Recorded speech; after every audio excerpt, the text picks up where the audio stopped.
Proud na proud si Pangulong Bongbong Marcos sa pagkaing Pinoy. Sa sarap daw ng lutong Pinoy, mas marami raw turista mahikayat na bumisita sa bansa. Nasa frontline ng balitang yan si Mon Gualvez.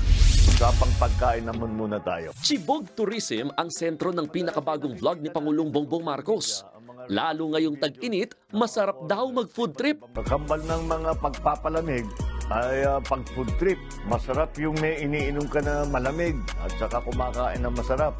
Talaga namang maipagmamalaki sa buong mundo ang pagkaing Pinoy. Sa experiential travel guide na Taste Atlas, pang 33 ang Filipino cuisine sa 100 best cuisines in the world. Kabilang sa best-rated food ng bansa, ang sinigang. Gastronomic tourism kung tawagin dahil nagdadala talaga ng turista ang pagkain. Food does not just feed the stomach. Ika nga, it also feeds the soul. Pag-alis nga, yung hindi nakain, ibabalot to pa para meron silang baon. Yun ang ugali ng Pilipino. Ano naman kaya ang gustong subukang pagkain ni PBBM? May nagbabiral ngayon ng mga parisan. Mukhang masasarap. Tignan nga natin at masubukan natin.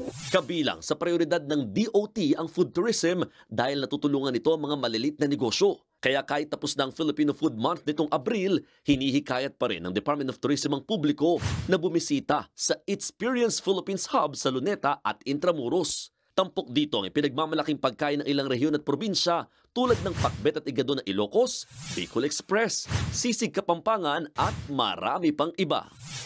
Aabot sa mahigit 20 stalls na nakapwesto rito sa loob ng Intramuros kung saan tampok ang iba't ibang pagkain na kilala sa mga probinsya at rehiyon mula sa mga ulam, may mga kakanin, pati sa merienda. Gaya na lamang ng mga turon at banana Q na talaga namang mabentang mabenta.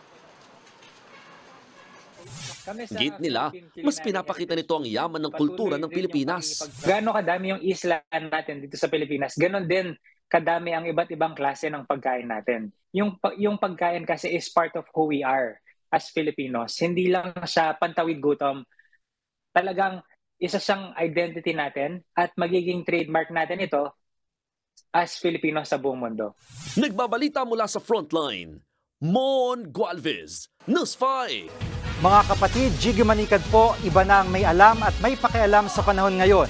Para sa konkreto, kumpleto at komprehensibong balitaan sa Frontline, mag-follow at mag-subscribe sa social media pages ng News 5.